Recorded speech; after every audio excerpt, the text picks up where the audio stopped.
가까이 주께 가까이 날 이끄소서. 저리 주님만을 원합니다.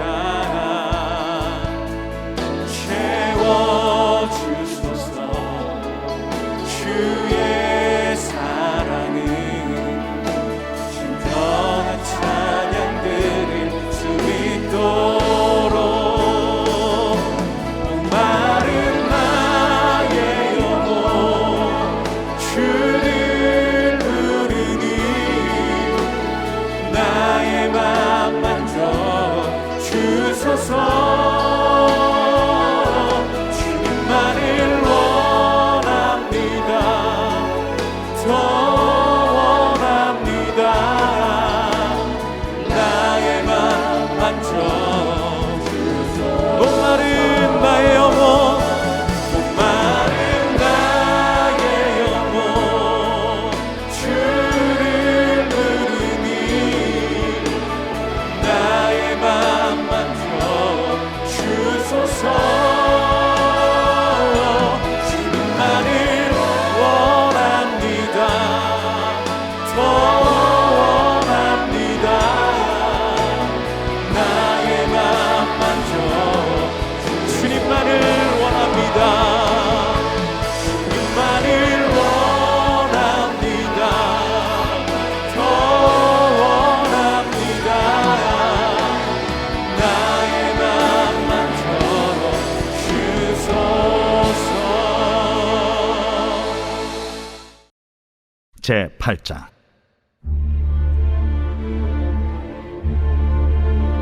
여호와께서 여호수아에게 이르시되 두려워하지 말라.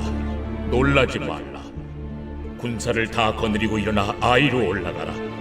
보라, 내가 아이 왕과 그의 백성과 그의 성읍과 그의 땅을 다 네 손에 넘겨주었으니 너는 여리고와 그 왕에게 행한 것 같이 아이와 그 왕에게 행하되 오직 거기서 탈취할 물건과 가축은 스스로 가지라. 너는 아이 성 뒤에 복병을 둘지니라. 이에 여호수아가 일어나서 군사와 함께 아이로 올라가려 하여 용사 3만 명을 뽑아 밤에 보내며 그들에게 명령하여 이르되 너희는 성읍 뒤로 가서 성읍을 향하여 매복하되 그 성읍에서 너무 멀리 하지 말고 다 스스로 준비하라. 나와 나를 따르는 모든 백성은 다 성읍으로 가까이 가리니 그들이 처음과 같이 우리에게로 쳐 올라올 것이라. 그리할 때 우리가 그들 앞에서 도망하면 그들이 나와서 우리를 추격하며 이르기를 그들이 처음과 같이 우리 앞에서 도망한다 하고 우리의 유인을 받아 그 성읍에서 멀리 떠날 것이라. 우리가 그들 앞에서 도망하거든 너희는 매복한 곳에서 일어나 그 성읍을 점령하라. 너희 하나님 여호와께서 그 성읍을 너희 손에 주시리라. 너희가 그 성읍을 취하거든 그것을 불살라 여호와의 말씀대로 행하라. 보라, 내가 너희에게 명령하였느니라. 하고 그들을 보내매 그들이 매복할 곳으로 가서 아이 서쪽 베델과 아이 사이에 매복하였고 여호수아는 그 밤에 백성 가운데에서 잤더라. 여호수아가 아침에 일찍이 일어나 백성을 점호하고 이스라엘 장로들과 더불어 백성에 앞서 아이로 올라가매 그와 함께 한 군사가 다 올라가서 그 성읍 앞에 가까이 이르러 아이 북쪽에 진친이 그와 아이 사이에는 한 골짜기가 있더라. 그가 약 5,000명을 택하여 성읍 서쪽 베델과 아이 사이에 매복시키니 이와 같이 성읍 북쪽에는 온 군대가 있고 성읍 서쪽에는 복병이 있었더라. 여호수아가 그 밤에 골짜기 가운데로 들어가니 아이 왕이 이를 보고 그 성읍 백성과 함께 일찍이 일어나 급히 나가 아라바 앞에 이르러 정한 때에 이스라엘과 싸우려 하나 성읍 뒤에 복병이 있는 줄은 알지 못하였더라. 여호수아와 온 이스라엘이 그들 앞에서 거짓으로 패한 척하여 광야 길로 도망하며 그 성읍에 있는 모든 백성이 그들을 추격하려고 모여 여호수아를 추격하며 유인함을 받아 아이 성읍을 멀리 떠나니 아이와 베델에 이스라엘을 따라가지 아니한 자가 하나도 없으며 성문을 열어놓고 이스라엘을 추격하였더라. 사랑하는 성도 여러분, 오늘 이 새벽에 하나님께서 말씀으로 우리 성도님들의 마음을 어루만져 주시기를 소망합니다. 이것은 포스트잇입니다. 3M이라는 회사를 대표하는 상품이지만 원래는 실패한 발명품이었습니다. 스펜서 퍼거슨 실버 박사는 항공기 제작에 사용할 강력한 접착제를 개발하고 있었습니다. 연구 중에 실수로 접착력이 형편없는 물질을 개발하게 되었습니다. 접착력은 형편없었지만 끈적이거나 흔적이 남지 않는다는 것을 알게 되었습니다. 이 접착제는 항공기에 사용할 수 없는 완전한 실패작이었습니다. 이 실버 박사와 함께 일을 했던 아트 프라이는 교회 성가대에서 노래를 부를 때마다 불러야 할 찬송가를 찾기 쉽도록 종이를 끼워 놓는 습관이 있었습니다. 그런데 매번 종이가 빠져나가 버려 원하는 페이지를 찾느라 고생했습니다.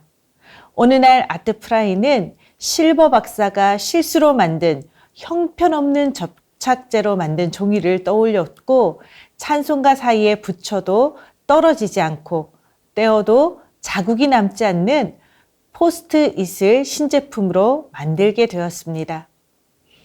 그렇게 우리가 지금 사용하는 포스트잇이 이 세상에 나오게 되었고 지금은 3M의 대표작이 되었습니다. 그럼 포스트잇은 실패입니까? 성공입니까? 저는 성공한 실패라고 부르고 싶습니다. 사랑하는 성도 여러분, 우리는 자주 실패하고 실수하고 넘어집니다. 실패와 실수가 없는 사람은 한 사람도 없습니다. 우리가 경험하는 실패를 어떻게 다루느냐에 따라 우리의 실패는 그냥 실패로 남을 수도 있고 성공한 실패가 될 수도 있습니다. 실패를 극복하는 가장 빠른 방법은 실패의 원인을 찾는 것입니다. 이스라엘 백성들은 아이성 전투에서 실패했습니다. 한 사람 아간의 범죄로 인해 이스라엘 온 백성이 함께 실패했습니다. 하지만 아간만 범죄했습니까? 이스라엘 모든 백성이 함께 범죄한 것입니다. 여리고 성의 승리에 취해서 이스라엘 백성 모두가 마음이 교만해졌습니다. 성공이라는 한 번의 경험을 통해 자신감은 하늘을 찔렀습니다. 그래서 하나님께 묻지 않았습니다. 하나님의 전략은 듣지도 않았습니다. 실패의 가장 큰 원인은 하나님이 그들의 계획 가운데 없었다는 것입니다. 아이성 전투에서 패배한 이후 그제서야 그들은 하나님을 찾았습니다. 여호수아는 장로들과 함께 여호와의 궤 앞에서 옷을 찢고 머리에 티끌을 뒤집어 쓰고 땅에 엎드렸습니다. 아, 여리고성을 우리가 이긴 것이 아니구나. 하나님이 하셨구나. 하나님의 위대하심을 깨닫고 나의 연약함과 어리석음을 처절하게 인정하게 되었습니다. 실패로 인해 온 이스라엘이 고통하며 가슴을 찢어내며 하나님 앞에서 거룩을 회복하는 시간을 보내야만 했습니다. 패배와 실패 이후 오랫동안 그렇게 하나님 앞에 엎드려 있는 시간이 여호수아와 이스라엘 백성들에게 반드시 필요했습니다. 그럼에도 불구하고 실패가 은혜인 것은 하나님은 우리를 실패 가운데 버려두지 않으신다는 것입니다. 너 실패했어? 너 아웃. 더 거룩하고 더 믿음 좋고 더 실력이 좋은 다른 사람, 다른 민족을 선택할 거야.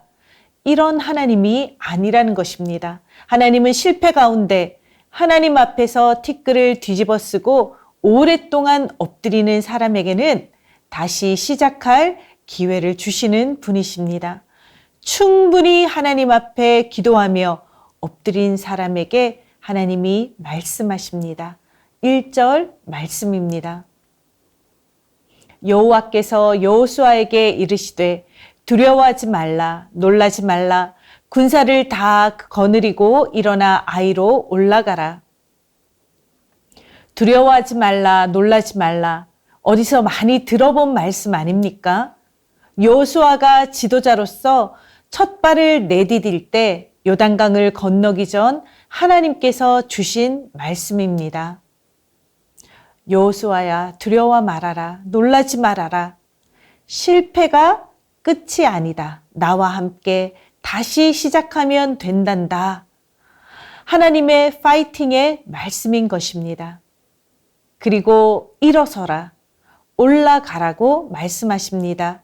여호수아가 하나님 앞에 충분히 엎드려 있었다는 것을 의미합니다. 엎드린 자에게 하나님은 일어나라고 말씀하시는 것입니다.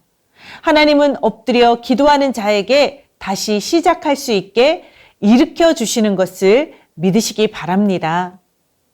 하나님은 여호수아를 일으키시고 구체적인 전략과 전술을 일러주셨습니다. 2절 말씀입니다. 너는 여리고와 그 왕에게 행한 것 같이 아이와 그 왕에게 행하되 오직 거기서 탈취할 물건과 가축은 스스로 가지라. 하나님은 아이성에서 승리할 것이라고 약속하시면서 물건과 가축은 이스라엘 백성들이 다 가지라고 말씀하셨습니다. 이 말씀을 읽으면 누가 제일 억울할까요? 네, 바로 아간입니다. 하나님은 여리고성을 앞둔 이스라엘 백성들에게 이렇게 말씀하셨습니다. 여호수아 6장 17절입니다. 이 성과 그 가운데에 있는 모든 것은 여호와께 온전히 바치되. 하나님은 여리고성에 있는 모든 것을 하나님께 바치라고 말씀하셨습니다. 여리고성은 가나안 땅의 첫 열매입니다. 첫 열매는 하나님의 것입니다. 아간은 첫 열매인 하나님의 것을 탐내다가 멸망한 것입니다.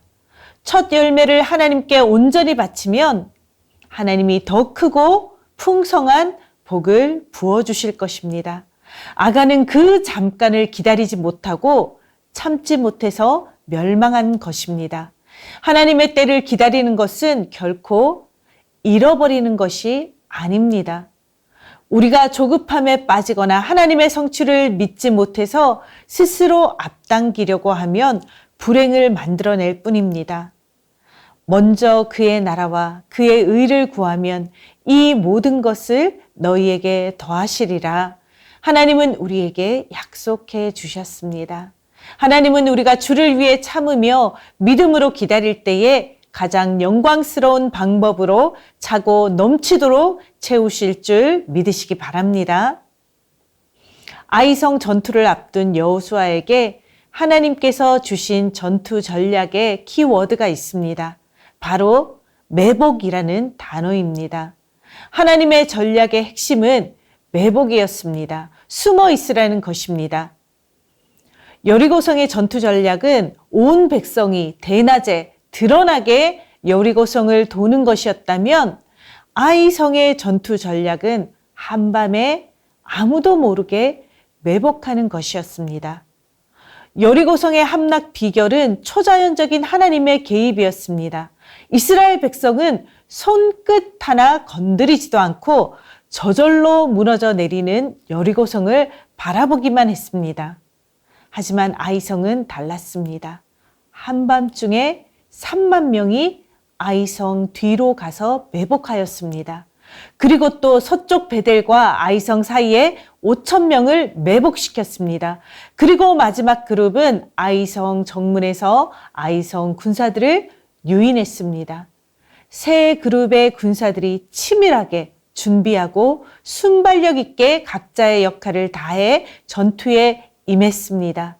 유인하는 그룹들이 한참을 도망가다가 돌이켰을 때 아이성 뒤에 매복한 군사들은 성문이 열려있는 아이성을 점령하였고 베델과 아이 사이에 매복한 군사들은 베델에서 아이성을 지원하기 위해 오는 군사들을 막았고 또 유인하는 그룹들은 따라온 아이성 군인들을 처리했습니다. 하나님은 여리고성과는 전혀 다른 새로운 방법으로 아이성 전투에서 승리하게 하셨습니다. 하나님의 방법은 날마다 새롭습니다. 어제의 경험과 어제의 실력이 우리를 승리하게 하는 것이 아니라는 것을 알려주시는 것입니다. 어제의 방법이 오늘의 성공을 보장하는 것이 아닙니다. 어제의 은혜로 오늘을 살 수 없습니다. 어제의 순종이 오늘의 승리를 약속하지 않습니다. 날마다 새롭게 주시는 하나님의 말씀에 날마다 새롭게 순종할 때 승리할 줄 믿습니다. 오늘도 새롭게 주시는 하나님의 말씀에 순종하시는 성도님들 되시기를 바랍니다. 사랑하는 성도 여러분, 우리의 인생은 여리고성과 같은 하나님의 크신 은혜를 경험한 후에도 또 아이성과 같은 실패를 자주 경험합니다. 이렇게 연약한 것이 우리입니다.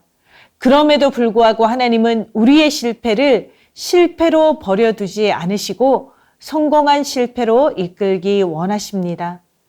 하나님은 우리의 실패까지도 우리의 성공을 위해서 사용하십니다.